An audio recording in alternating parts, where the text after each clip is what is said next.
안녕하세요. 보일입니다. 여러분, 혹시 NFT라는 말 들어보셨습니까? 이렇게 시류에 민감한 분들이라면 이미 잘 알고 계실 테고요. 근데 그렇지 못한 분들은 아마 들을 때마다 매번 이렇게 좀 당혹스러우실 겁니다. 이미 누군가에는 아주 흔하고 보편적인 개념이지만 이게 누군가에게는 너무나 생소한 개념입니다. 도대체 이 NFT가 뭐길래 사람들이 이렇게 열띤 관심과 반응을 보이는 걸까요? 어떤 사람은 현재와 미래의 어떤 디지털 세계를 완전히 바꿀 어떤 혁명적인 자산 개념이라고도 합니다. 또 혹은 어떤 사람은 디지털 자산이 아니라 그냥 예술이라고도 합니다. 이렇게 4차 산업혁명 시대다, AI 시대다 하면서 하루가 멀다 하고 이렇게 쏟아져 나오는 기술들이 너무나 많습니다. 오늘은 이렇게 최근 이슈가 되고 있는 디지털 자산, 그러니까 이른바 NFT에 대해서 알아보고 이 기술을 불교적 관점에서 한번 생각해 보는 시간을 갖겠습니다. 우선 이 NFT라는 말이 무슨 뜻일까요? 영어로는 Non-Fungible Token이라고 하죠. 우리말로는 대체 불가능한 토큰, 이런 뜻입니다. 그런데 이렇게 선뜻 이해가 가지 않습니다. 여기서 이렇게 대체 불가능하다는 말은요, 본질적으로 어떤 그만의 고유한 특성 때문에 다른 무엇으로도 바꿀 수 없다는 의미입니다. 예를 들면 우리가 일상에서 쓰는 그 명목 화폐인 5만 원권 지폐가 있지 않습니까? 근데 그 지폐는 이렇게 가치가 줄어들거나 늘어나는 일 없이 잘 아시다시피 교환할 수 있습니다. 어딜 가든지. 한마디로 대체 가능한 거죠. 근데 이 NFT는 이 무한 복제가 가능한 우리 디지털 세계에서 원본임을 증명할 수 있는 특정한 기술을 통해서 그 다른 어떤 것으로서 대체할 수 없는 토큰, 그러니까 자산으로 전환할 수 있는 기술입니다. 이 토큰으로 전환되는 순간 그 디지털 원본이 그 원본임을 증명할 수 있게 됩니다. 이 세상에 단 하나뿐인 디지털 자산이 됩니다. 여기서 말하는 자산은 실제 디지털 세계에서 아주 다양합니다. 디지털 미술 작품에서부터요, 공연 티켓이 될 수도 있고, 심지어 건물이나 이렇게 스포츠 명장면들만 따로 편집한 내용들, 또 그게 아니더라도 사람들의 관심을 끌거나 평판을 나타낼 수 있는 그 무엇이든 간에 토큰으로 바꿀 수가 있습니다. 바로 이 NFT 기술에 의해서 말입니다. 여러분, 혹시 지금 보시는 이 작품이 디지털 세상에서 얼마에 거래되는지 아시겠습니까? 올해 3월이었죠. 그 크리스티 경매장에서 무려 6,934만 달러, 한화로 785억 원에 낙찰되었습니다. 엄청나죠? 비플이라는 예명을 가진 미국 출신의 디지털 예술가가 작업해 만든 NFT 작품인데요. 제목은 첫 나날들, 첫 5,000일, Every days, the first 5,000 days 이렇게 되어 있습니다. 비플은 2007년부터 매일 한 개의 디지털 작품을 이렇게 인터넷에 올린다는 구상을 하고 실행에 옮깁니다. 그래서 제목이 이렇게 Every days로 시작이 되죠. 사회풍자적이면서도 초현실적인 느낌의 그의 작품은 주목을 받게 되었고요. 그리고 명품 브랜드나 유명 연예인들하고 이렇게 협업을 하면서 더욱 유명해집니다. 작년 말부터 이 에브리데이즈 프로젝트 작품 중에 일부를 이렇게 NFT화해서 판매하기 시작하는데요. 엄청난 수익을 거두게 됩니다. 그러다가 마침내 올해 초에는요, 그 소더비 경매 회사와 쌍벽을 이루는 이 크리스티 경매 회사에서 이 에브리데이즈 프로젝트 대부분인 5,000개의 작품을 이렇게 하나의 NFT로 만들어서 경매에 붙여보자라는 제안을 받게 된 거죠. 뭐 결과는 말씀드렸듯이 대성공이었습니다. NFT를 통한 미술 거래가 투자자들에게 매력적인 방식으로 받아들여지자 그 소더비 경매 회사에서도 이 대열에 합류하게 되는데요. 원래 이렇게 4월이었죠. 이 소더비 경매장에서는요, 그 디지털 아티스트 팍이라는 사람의 NFT 작품 더 펀저블 컬렉션을 경매에 또 붙이게 됩니다. 이게 보시는 것처럼 이게 정육면체 형태의 큐브를 이게 흑백으로 이렇게 묘사했는데요. 이게 대체 가능한 것과 대체 불가능한 것의 어떤 조화를 예술적으로 표현했습니다. 이 작품은 총 1,682만 5,999달러, 한화로는 약 188억 원에 낙찰됐습니다. 뭐 이뿐만이 아닙니다. NFT 프로젝트의 원조라고 일컬어지는 크립토 펑크도 있습니다. 이 암호화 시대를 상징한다고 할 수 있는데요. 지난 2017년 미국의 소프트웨어 프로그래머인 존 와킨슨과 매트 홀은 이 블록체인 기술에 기반해서 뭐 소위 말해서 일탈과 반체제를 상징한다고 하는 캐릭터 1만 개를 알고리즘을 통해서 만들어냅니다. 뭐 여러분 보시는 것처럼 이렇게 각각의 캐릭터가 아주 재밌는데요.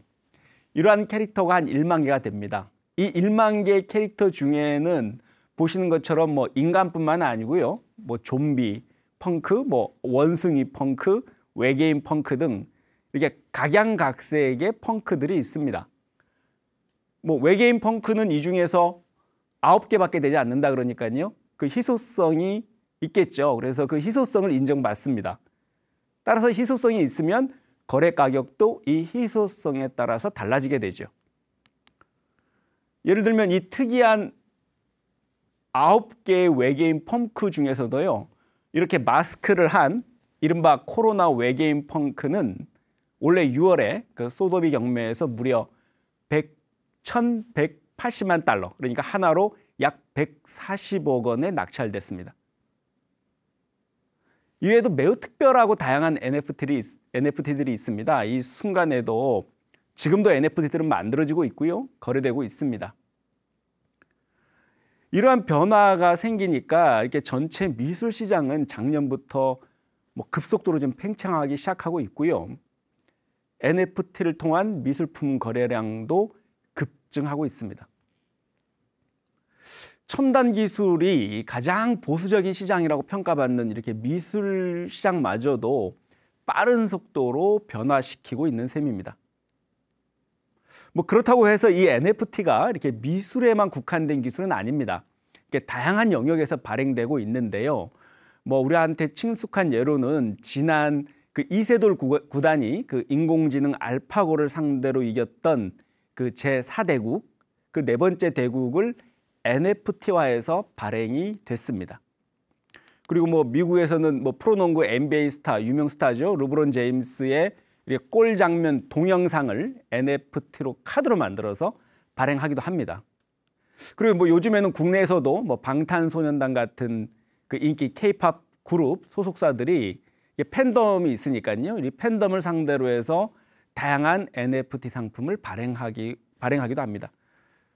뭐 최근의 뉴스로는 뭐 그 훈민정음 해례본을 소장하고 있는 그 간송미술관에서는요.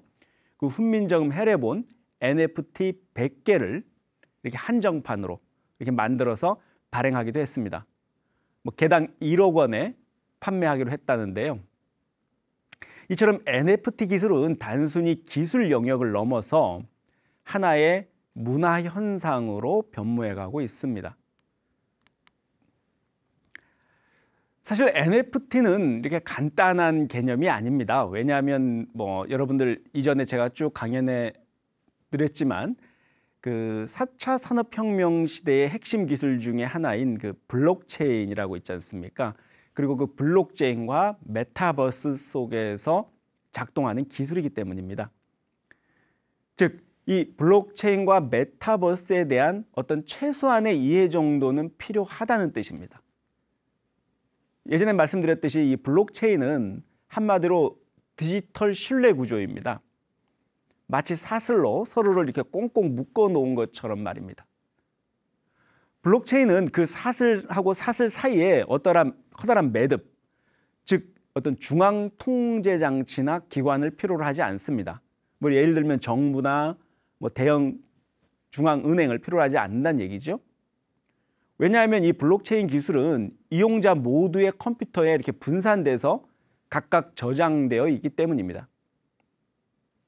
이 NFT는 바로 이 블록체인이라는 이 분산화된 장부에 기록된 해당 디지털 파일이 원본임을 인증하는 데이터 단위라고 할 수 있습니다. 이렇게 쉽게 말씀드리자면요, 현실 세계의 어떤 부동산 등기부 등본, 뭐 이를테면 그런 역할을 합니다. 그것이 원본임을 증명하는 내용을 이렇게 장부에 적어서 분산시켜 놨기 때문에 그 이용자 누구나가 그 거래 내역을 일일이 다 확인할 수 있는 거죠. 당연히 모든 사용자가 장부를 갖고 있다 보니 일일이 해킹을 해서 뭐 위조나 변조를 시도한다? 뭐 소용이 없겠죠. 뭐 구체적 사례로 한번 생각해 보죠. 흔히 그림하면 떠오르는 것이 바로 그 작품의 진위 여부입니다. 그림이 오래되고 유명할수록 뭐 위작도 자연히 많아지게 되죠. 그런 혼란과 의심이 있으면 의뢰 전문가나 감정사의 판단에 의지할 수밖에 없습니다. 물론 그 전문가의 판단이 항상 옳으리라는 보장은 없죠. 다만 확률상 진품일 가능성이 높아질 뿐입니다. 그러나 이 블록체인 구조 안에서요, 그 NFT로 기록된 작품의 고유 번호는요, 모든 사람이 신뢰하고 믿을 수 있는 구조인 거죠. 그렇다면 이 NFT가 빛을 발하게 되는 영역은 어디일까요? 뭐 여러분들 잘 아시다시피 NFT의 어떤 태생 자체가 디지털 세상에서의 어떤 디지털의 고유성 또는 희소성을 확보하기 위한 기술입니다.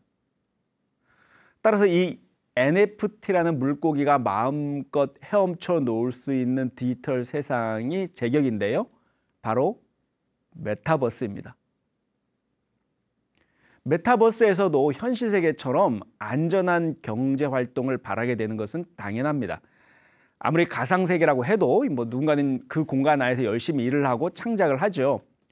그 결과물도 만들어내고요. 근데 그 결과물이 누군가에 의해서 복제나 위조, 변조된다면 뭐 허탈하겠죠. 그 창작에도 엄연히 소유권이 인정되어야 하고요. 그 창작물의 가치도 현실 세계 화폐로 이렇게 전환할 수 있어야 됩니다. 그래서 이러한 요구를 충족시킬 수 있는 환경이 바로 메타버스인 겁니다. 그래서 이 NFT를 바로 알기 위해서는요, 이렇게 블록체인 기술과 이 메타버스에 대한 이해가 필요한 겁니다. 저는 지난 강의들을 통해서 수차례 데이터의 중요성을 강조해 왔습니다. 우선 이 데이터의 속성인 이 디지털의 속성을 이해할 필요가 있습니다. 이제 이 디지털이란 말은 너무나 우리 일상에 밀접하게 관련지어 있기 때문에 잘 아는 것 같지만 사실 애매한 경우가 많습니다. 뭐 이렇게 디지털이 뭐냐 이렇게 대부분 물어보면요, 사람들이 떠올릴 때 뭐 디지털 하면 뭐 디지털 시계나 뭐 컴퓨터에서의 어떤 정기적 신호만을 떠올리는 경우가 많습니다. 4차 산업혁명 혹은 뭐 인공지능 시대의 디지털은 복사와 붙여넣기, 흔히 뭐 카피 앤 페이스트라 그러죠. 이 카피 앤 페이스트가 가능한 모든 것은 디지털이라고 할 수가 있습니다. 디지털의 대표적 특징 중에 하나가 바로 이 무한복제 기능인데요. 뭐 그러다 보니까 한계 비용이 제로죠. 돈이 안 들죠. 계속해서 복사할 수 있으니까요. 그러다 보니 어떤 디지털로 된 데이터도 사실 희소성이 없어지게 됩니다.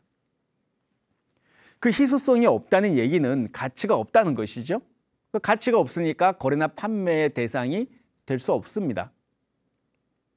하지만 만약 여기서 아무리 무한 복제가 되면서 인터넷 세상에 이렇게 막 퍼지게 되더라도 어떤 원본이 있어서 그 원본 하나의 원본이 증명될 수 있다면 뭐 상황은 달라지겠죠. 다시 말해서 수집 가능하거나 수집할 만한 대상으로 변모하는 것입니다.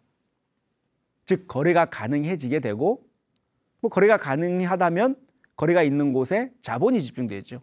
또 그 거래가 빈번해진다면 하나의 산업으로 성장하게 되는 것이고요.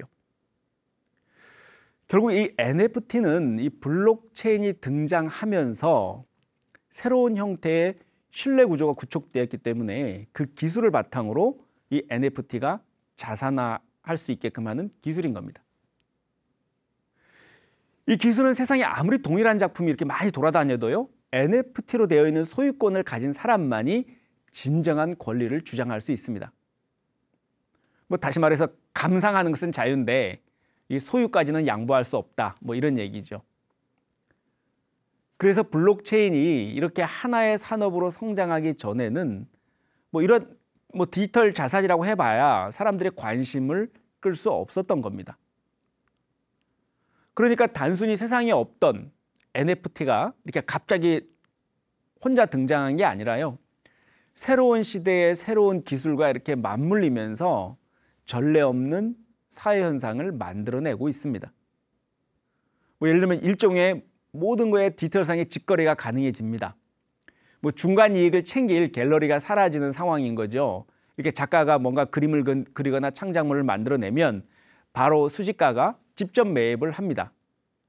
그리고 이렇게 거래가 계속될 때마다 그 원작자가 계속해서 그 일정 이익, 즉 로열티를 받습니다. 뭐 이런 경우 있잖아요. 과거에는 작가가 이렇게 심혈을 기울여서 걸작을 만들었는데도 뭐 배가 고파서 어쩔 수 없이 자기의 걸작을 싼 가격에 처분하면 그걸로 끝이었습니다.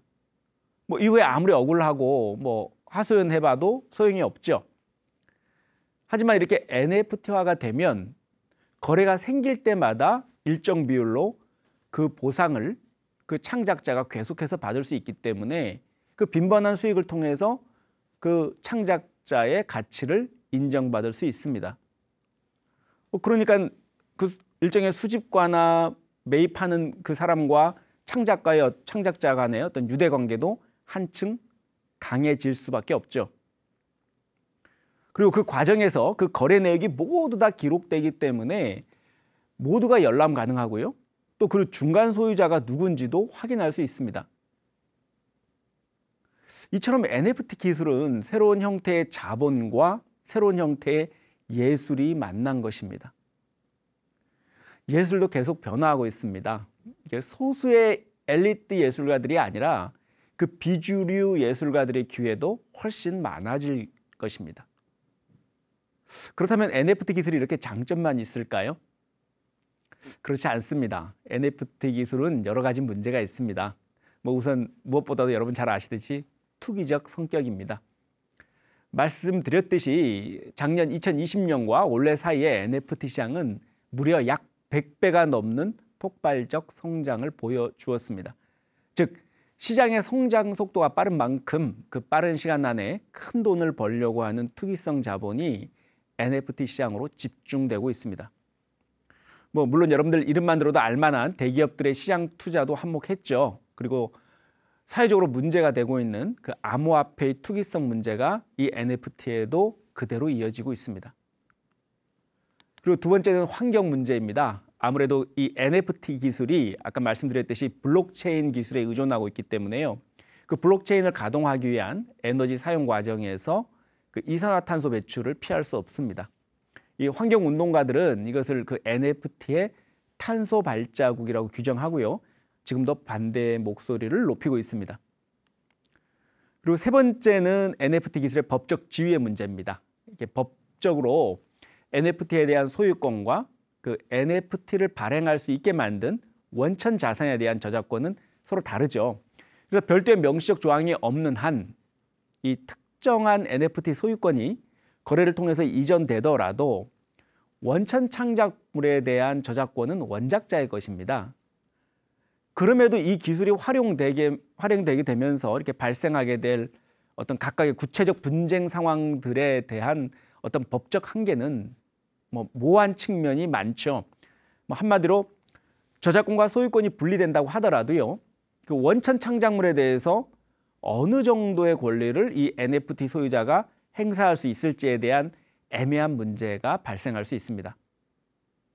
이외에도 과세 문제, 시장에서 현금 유동성이 떨어진다는 문제, 그리고 NFT를 활용하고 싶어도 활용 기회마저 차단당하는 어떤 그 디지털 격차 문제 등등, 과세 문제도 있고요. 적지 않은 문제가 쌓여 있습니다.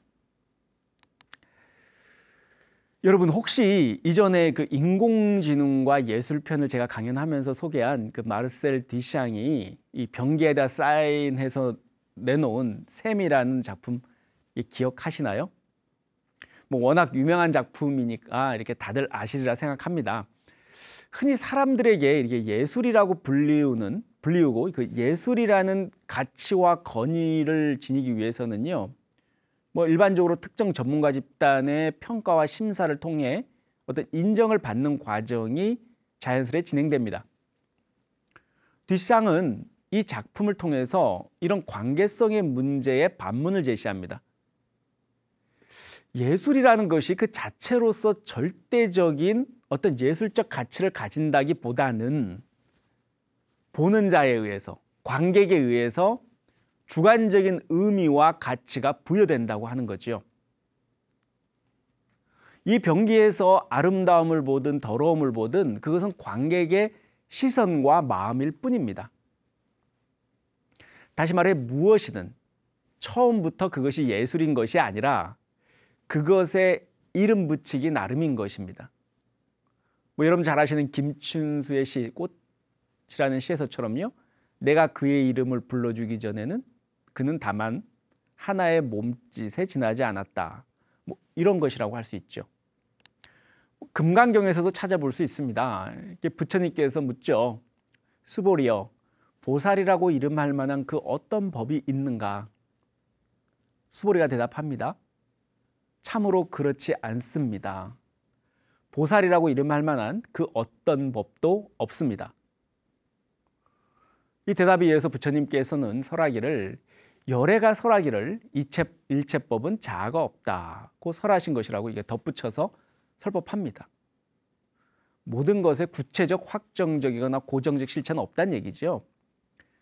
정리하자면 우리가 무언가의 의미를 부여하는 것이라는 것은 그 대상을 받아들일 때 개념작용을 일으키고 이름 붙이는 과정에 불과하다는 것입니다. 이처럼 NFT 기술 또한 무엇이 되었든 간에요, 우리가 의미를 부여하고 발행해서 가치를 부여받는 과정이라는 점이 똑같습니다.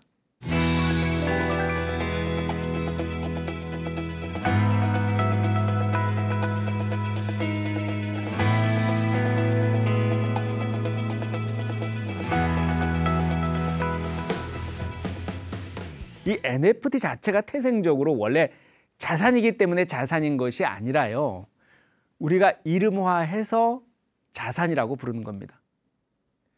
NFT를 예술이라고 부르든 자산이라고 부르든 다 각자가 주관적 의미를 이렇게 부여하고 가치를 매기는 데서 시작하는 것입니다. 그 고유하다는 것, 희소하다, 이렇게 가치를 매기는 그 내용이 무엇이 될지는 우리 각자의 마음에서 이렇게 비롯되는 거죠. 이렇듯 가치가 있다고 평가받는 과정, 평가하는 과정, 그 실체, 그 본래 고유성이 없습니다. 이렇게 NFT 기술은 우리가 귀하다거나 고유하다거나 혹은 희귀하다고 하는 대상들의 실체가 지극히 주관적인 평가에 의존하고 있다는 사실을 확인시켜 줍니다.